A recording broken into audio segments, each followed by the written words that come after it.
Richard Tice, thank you for your time today. Great pleasure. As we speak, the North Sea oil industry is going through another shake-up. We've got the Petrofac story. It's a complicated one because it's not really about oil exploration. It's about how you manage a company, isn't it?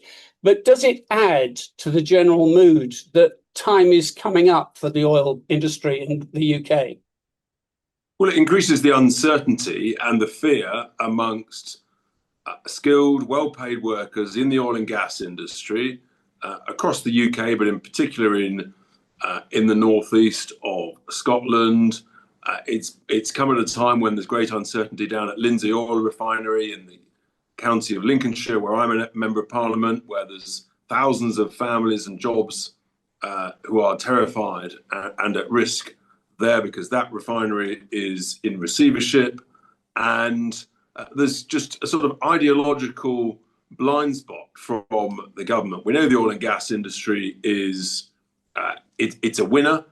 Any nation that's got energy treasure under its feet, that has half a brain, extracts as much of it as it can.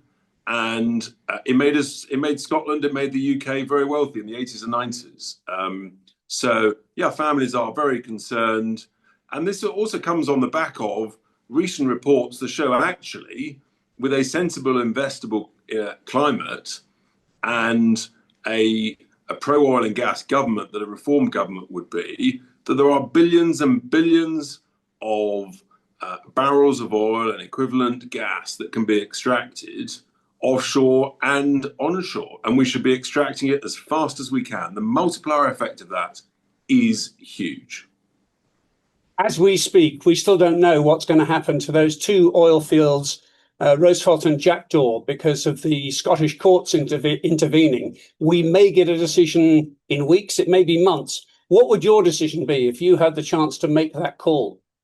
Oh, I would allow those licenses, and we are meeting and have met oil and gas companies in Aberdeen and in London, and Nigel, Farage and myself have said to them very, very clearly, a reform government will grant you all the licenses and exploration permits that you want, obviously subject to the usual regulations regarding safety.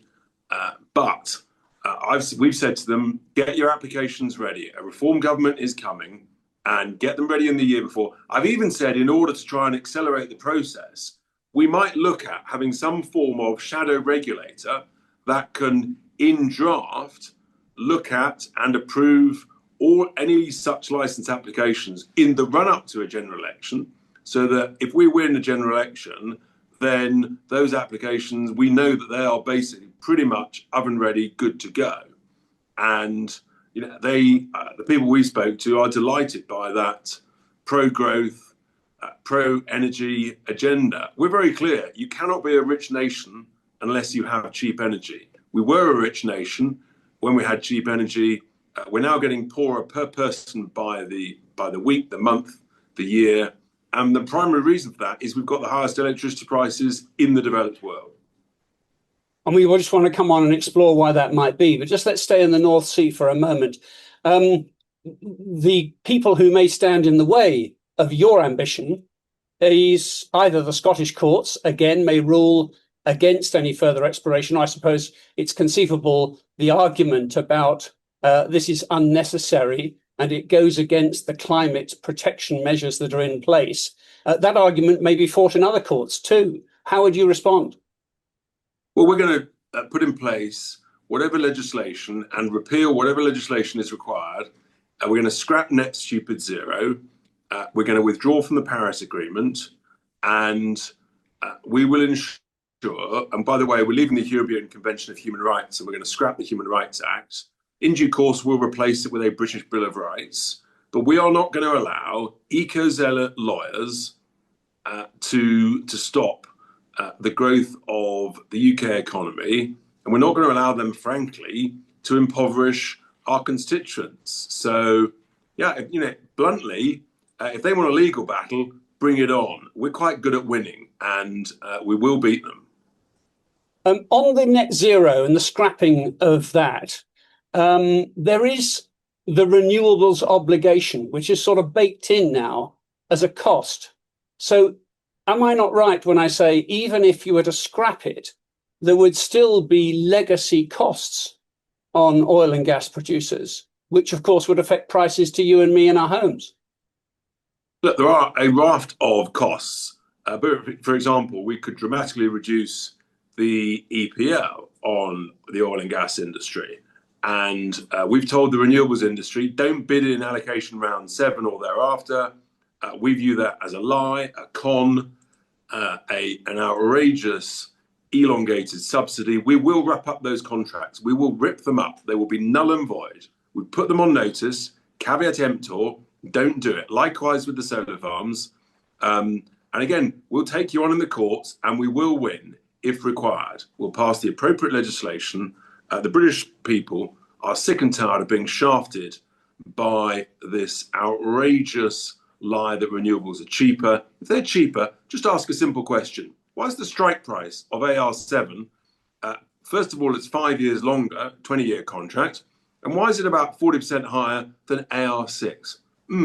Funny that. So, yeah, we're going to take it on and we're going to win. And if we do that, and if we have a much greater supply of oil and gas domestically produced, we'll create higher growth and we'll start to remove all of the whatever levies we can from energy bills.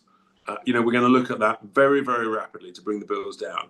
So if I follow the logic of what you're saying, Richard, the AR7 auction would have no bidders, would it? Hopefully. Because you're trying to disincentivize them from bidding. Absolutely right. We've told them for months. I've met the energy lobby. I've met the renewable UK people. I've told them, don't blow your shareholders and your lenders' dough. Invest in gas, invest in nuclear. If you invest in these renewables, then you do it at your own peril, frankly. We've been reflecting on the programme about the change of tack advocated by the Tony Blair Institute report, which came out recently. And I think Bill Gates seemed to be saying the same thing too, that net zero by 2030 is now not doable. Why don't we take things a little easier, try and reduce the cost of energy for consumers, and head for 2050 at a more sensible pace? Does that make sense to you? You shouldn't put any date on it at all. Look, climate change is real, has been for millions of years, always will be for millions of years. The arrogance amongst the eco-zealots who think that they can stop the power of the sun and stop the power of volcanoes, that are the two primary determinants of climate change, is truly shocking. And I can tell you my constituents are raging furious at the cost of their bills, that the idea that 100 square miles of Lincolnshire should be covered with solar panels completely surrounding whole villages, the idea that hundreds of pylons should blight my constituency is nothing short of a scandalous outrage. I've told National Grid, bury the cables or we will force you to bury them at your shareholders' expense. So people need to know we are deadly serious about this. Net zero is the wrong thing at the wrong price in the wrong time frame, and we're going to stop it. We are rapidly changing the course of the debate and encouraging investors and shareholders, invest in oil, invest in gas. That's the future. Local power generation, though, can and does work in parts of the country. A field or two of solar panels in Lincolnshire could power a whole town. That is the case, isn't it? No, sorry. It's an outrageous misuse of productive agricultural farmland that should be used for food security. And solar power is weak, it's inefficient. What happens when the sun doesn't shine and the wind doesn't blow? There's still some power generated by solar panels, isn't there? It's not as much as when the sun's out, but there is a little. If you want to look, stick them on roofs, fine, but don't stick them on fields. We're going to stop it. And by the way, we're being lied to about the safety of the battery energy storage systems alongside them. When they catch fire, it's pretty ugly. The fire brigade cannot put them out. So we're just not going to tolerate this stuff. Put them on roofs. That's fine. And I'd much rather they weren't made in China. Well, yeah, but they are made in China at the moment. And the Chinese are investing in this, aren't they? And I noticed that Pakistan... That's impoverishing us. If we buy wind turbines and solar panels from China that they make using coal-fired power stations, they're making us economically vulnerable. They're making a fortune, and we're increasing our electricity prices, making our industry uncompetitive. Everyone's going bust or laying off jobs. We are impoverishing ourselves, and it's got to stop. I was just wondering, though, the argument used to be, why do we try and get to net zero in little old UK, a relatively small energy consumer, when China and India and other countries are still racing ahead with coal-fired energy generation? But there are stories coming out of China. They've invested more solar, I think, in the last 12 months than ever before. Pakistan have installed solar. California, most of its power is generated by solar most days. Are we not at risk of becoming behind the curve in this? I don't want to buy Chinese solar panels. I don't want to be beholden to them. And this is just an outrage. And I repeat the point. It might be efficient where the sun always shines and is reliable. But guess what? It doesn't always shine in the United Kingdom. And some days in the southeast of England, we are importing 50% of our electricity from continental Europe. And let me just remind everybody, before there was any renewable power, about 17 years ago, no one was talking about the price of electricity. No one was talking about rationing or possible blackouts. The growth in electricity prices in the UK is directly linked to the growth in renewable energy generating capacity because of the billions and billions of pounds of subsidies paid primarily to overseas investors. Can I just mention fracking? Yes, please. It's gone off the boil a bit in terms of this particular government, and the Tories, when they were last in power, seemed to go a bit cool on the idea. You're not. You quite like it, don't you? Well, let's be clear. We're talking about shale gas, which is the energy treasure under our feet. There's a decade plus worth in Lincolnshire alone. And fracking is just one technique of extracting shale gas. There are other techniques. The technology evolves all the time. But why is it that America's got gas prices a third of ours? The answer, shale gas. The answer, because they frack, they extract it. There's about 20 million people that live within a mile of a shale gas well. They barely know they're there. They're tiny. They're safe. And that's the reason why the American economy is growing fast. It's powering ahead. They get richer. We get poorer. It's a catastrophe. We should be using all our energy treasure. We should be using the technology as it evolves. And it's a great opportunity. We should go for it. I tell you what, when I talk to people in Lincolnshire, they're very proud of the idea. Lincolnshire gas for Lincolnshire jobs and Lincolnshire growth. You haven't got perfect unanimity within your party, though, in the wider sense. As few councillors who work under the Reform banner don't approve this. They say they will oppose the idea. You've got an argument to win, perhaps. No, that's the joy of democracy. But again, very often people have been given misinformation, haven't looked at all of the facts, and have been sort of scared by nonsense, fear-mongering by the vested interests, the zealots. And there's an education process. We can have independently monitored and supervised wells for a year or two to put at rest those who are concerned about it. But I just repeat the very simple point. Look around the world. Anybody with energy treasure of oil and gas under their feet that is growing, guess what? They're extracting it and they're using it. London has to be the hub, doesn't it? What with the Brent oil price and everything of oil trading. That's come up from when oil was first a commodity, and we've developed a certain amount of expertise. And here at Onyx, they're derivatives traders, one of the leading ones in the world. Is that an expertise we should let go lightly? Of course not. We shouldn't let any expertise go. We know that we're good at this stuff. We've been good at it for whatever it is, 50 plus years now. And every time we import oil and gas from overseas, it's very simple. We are exporting our money and our jobs.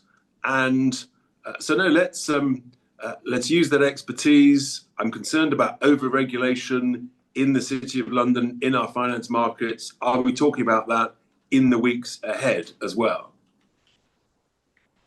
All right, one more thought for us in terms of the gas import dependency, which is expected to rise even more by the year 2030. 85% we will need to import the gas we need by 2040, according to some stats I'm looking at here.